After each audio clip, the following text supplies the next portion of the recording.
How is RBI rate, inflation and bank lending rate connected? Hello दोस्तों, welcome back to our channel SG Gupta. हम अधिकतर ये सुनते हैं कि इन्फ्लेशन बढ़ रहा है तो आरबीआई ने अपना रेट बढ़ा दिया है, रेपो रेट बढ़ा दिया है, या फिर आरबीआई के रेपो रेट बढ़ते ही हमारा बैंक लोन अब महंगा हो गया है। बैंक लोन महंगा होने वाला है क्योंकि रेपो रेट बढ़ गया है, या फिर कोविड की वजह से रेपो रेट कम हो गया है तो अब बैंक लोन सस्ता हो गया है। तो दोस्तों, कभी आपने जाना है कि आरबीआई रेट, लोन रेट और इन्फ्लेशन में क्या संबंध है? कैसे ये एक दूसरे से कनेक्टेड है? कैसे आरबीआई अपना रेपो रेट चेंज करके इन्फ्लेशन को कंट्रोल, यानी कि इंक्रीज और डिक्रीज करता है? या फिर आरबीआई रेट हिलते ही हमारा लोन का रेट क्यों चेंज हो जाता है? क्यों ये कांस्टेंट नहीं होता है? तो दोस्तों, आज के हमारे इस वीडियो में हम यही डिस्कस करने वाले हैं कि कैसे आरबीआई का रेपो रेट, लोन रेट और इन्फ्लेशन आपस में एक दूसरे से कनेक्टेड है। इन्फ्लेशन किस चीज को कहते हैं, आरबीआई का रेपो रेट क्या होता है, रिवर्स रेपो रेट क्या होता है, और कैसे ये इफेक्ट करता है हमारे लोन लेंडिंग रेट पे, यानी कि बैंक जो हमें लोन देता है, जो हम बैंक लेंडिंग लोन रेट बोलते हैं, उसे वो कैसे इफेक्ट करता है, क्या कैसे वो डिसाइड करता है, क्या फैक्टर होता है जो डिसाइड करता है कि बैंक क्या रेट पे हमें लोन देगा। दोस्तों, वीडियो में आगे बढ़ने से पहले अगर अभी तक आपने मेरे चैनल को सब्सक्राइब नहीं किया हुआ है तो नीचे दिए गए सब्सक्राइब बटन पे क्लिक कीजिए। सब्सक्राइब बटन क्लिक करते ही बाजू में एक बेल बटन आएगा, उसे जरूर प्रेस कीजिएगा ताकि नेक्स्ट टाइम हम जब भी कोई वीडियो अपलोड करें तो वो ऑटोमेटिकली आपको नोटिफाई किया जाए। चलिए समझते हैं कि बैंक कैसे हमें किस तरीके से लोन देता है। तो कभी आपने सोचा है, जब आप लोन लेने जाते हैं बैंक से, तो बैंक ये पैसा कहाँ से लेके आता है?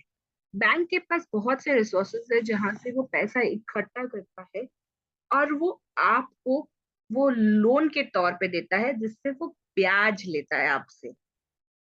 जो सबसे कॉमन सोर्स है फंडिंग का जो बैंक यूज करता है और जो हम सभी को पता है, वो है जनरल पब्लिक, यानी कि मैं और आप।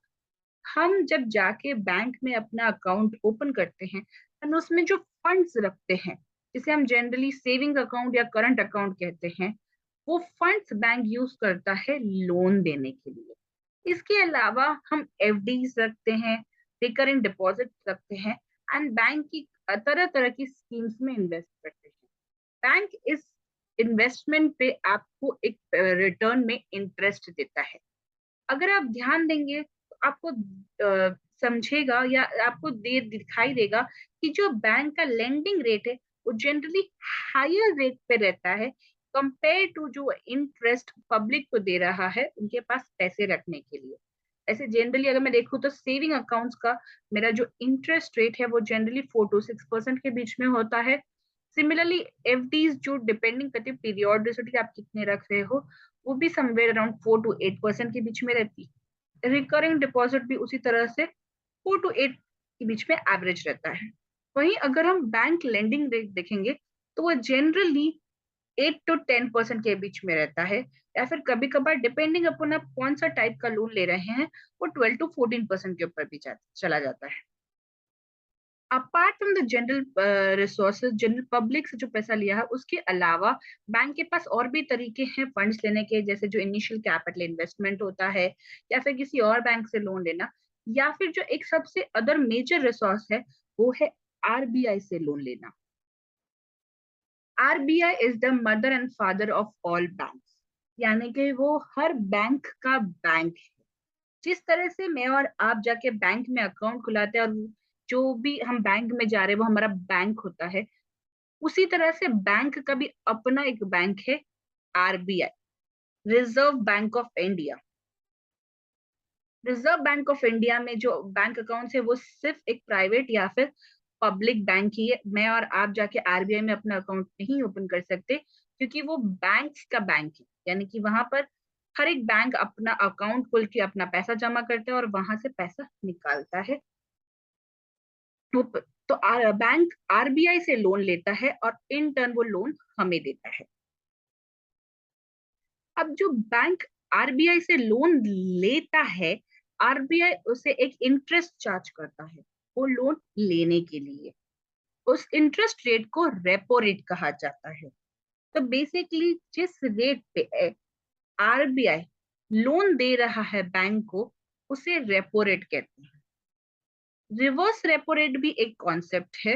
रिजर्व रेपो रेट इंटरेस्ट होता है उस सेविंग्स पे जो बैंक ने आरबीआई के पास जमा की। इस तरह से जब हम अकाउंट अपने सेविंग अकाउंट में पैसा जमा करते हैं, बैंक हमें सेविंग इंटरेस्ट देता है। उसी तरह से जब बैंक आरबीआई के पास पैसा जमा करता है, आरबीआई भी उसे इंटरेस्ट पे करता है, जिसे रिवर्स रेपो रेट कहते हैं। हमारे आज के वीडियो में हम रेपो रेट पे ज्यादा फोकस करने वाले हैं, क्योंकि रेपो रेट से ही हमें पता चलेगा कि कैसे हमारा लोन लेंडिंग रेट और इन्फ्लेशन कनेक्टेड है।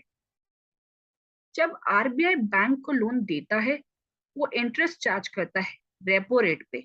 वहीं जब बैंक हमें लोन देता है, तो वो रेपो रेट प्लस एक मार्जिन ऐड करता है, ताकि वो इंश्योर कर सके कि वो जो इंटरेस्ट रेपो रेट पे जो चार्ज हो रहा है, वो कम से कम उतना तो रिकवर कर सके हमसे, प्लस एक मार्जिन और रिकवर कर सके, ताकि उनके जो बाकी एक्सपेंस इनकर उन्होंने किया या जो उन्होंने रिस्क लिया है आरबीआई से लोन लेके हमें देने का, वो कवर हो सके। तो जनरली हर एक बैंक रेपो रेट प्लस एक मार्जिन ऐड करके हमें इंटरेस्ट रेट ऑफर करता है।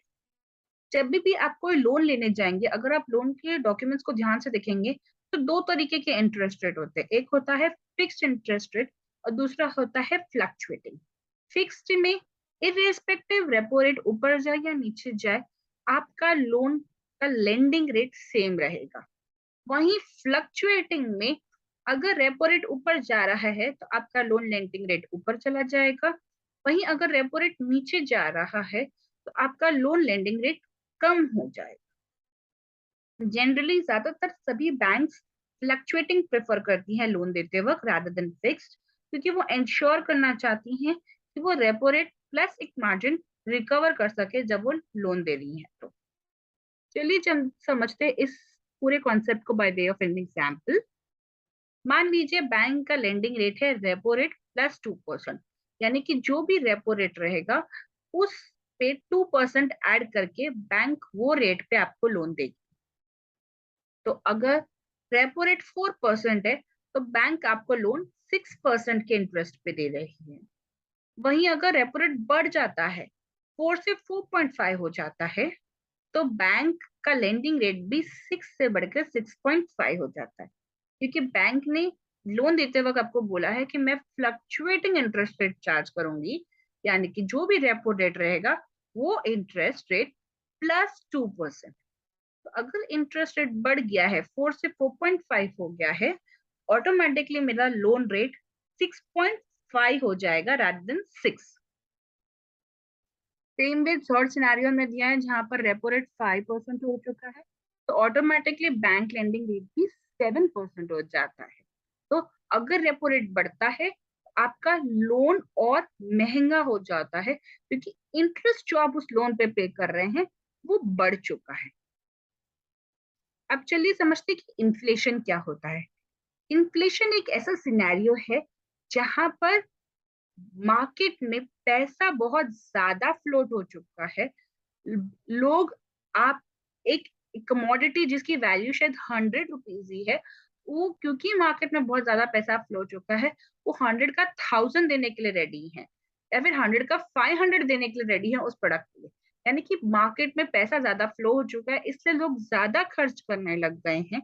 और हर एक प्रोडक्ट जिसकी वैल्यू शायद कम होने चाहिए थी, बट क्योंकि लोग उसके लिए एक्सपेंस आउट करने के लिए रेडी हैं, उसका प्राइस बढ़ चुका है। इसे इन्फ्लेशन कहते हैं। इन्फ्लेशन जैसे जनरली मैं हिंदी में कहूँ तो महंगाई बढ़ जाना, महंगाई हो गई है, इसे इन्फ्लेशन कहते हैं। जो सब्जी या फिर आप कोई भी चीजें तरकारी खरीदने जाते थे पहले मार्केट में, जो धनिया पत्ती या आपको 2 रुपए में मिल जाता था, आज वो 10 रुपए में मिल रहा है, इसे महंगाई कहते हैं। हम कहते हैं ना महंगाई आ गई, तो महंगाई को इन्फ्लेशन कहते हैं। इन्फ्लेशन का मतलब क्या कि लोगों की खरीदने की कैपेसिटी बढ़ गई है, इनकम बढ़ी नहीं है, बट लोगों ने लोन लेकर खरीदना शुरू कर दिया है, तो इसे कहते हैं इन्फ्लेशन। अब चलिए समझते हैं कि इन्फ्लेशन हमारे बैंक लेंडिंग रेट और रेपो रेट से कैसे कनेक्टेड है। तो अगर रेपो रेट कम रहता है, यानी कि आरबीआई बैंक को कम रेट पे लोन दे रहा है, तो बैंक भी इन टर्न आपको जो लोन रेट चार्ज करेगा वो कम होगा। अगर लोन लेने का रेट कम है, यानी कि बैंक लेंडिंग रेट कम है, तो ऑब्वियसली पर्सन लोन लेगा ताकि वो अपनी जरूरतें पूरी कर सके, तो लोन लेना बढ़ जाएगा। अब क्योंकि लोन लेना बढ़ गया है, इंसान के पास पैसा है, वो उस चीज को खर्च करके, उस पैसे को खर्च करके उसे जो चाहिए वो ले सकता है। क्योंकि वो जो चाहिए ले सकता है, तो चीजें अपने आप महंगी होने लगती हैं और इन्फ्लेशन बढ़ने लगता है। तो इस तरह से आप देखो कि कैसे रेपो रेट, बैंक रेट और इन्फ्लेशन कनेक्टेड है।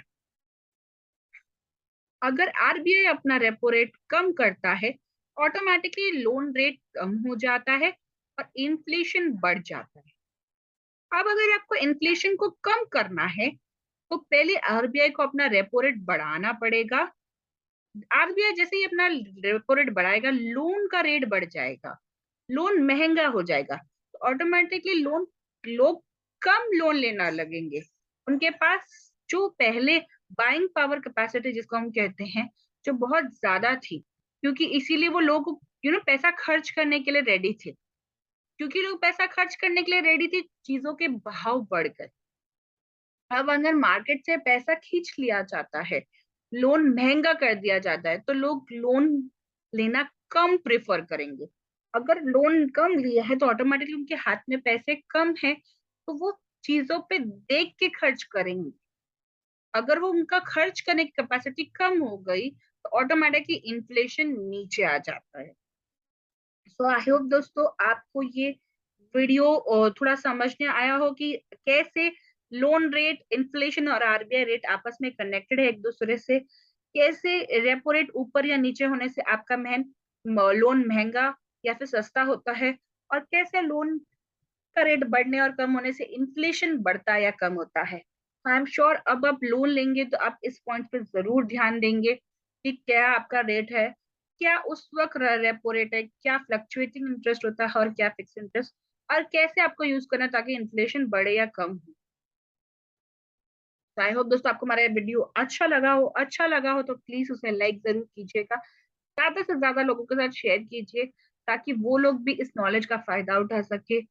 आप YouTube के अलावा हमें ट्विटर, लिंक्डइन और फेसबुक और इंस्टा पे भी फॉलो कर सकते हैं। Thank you.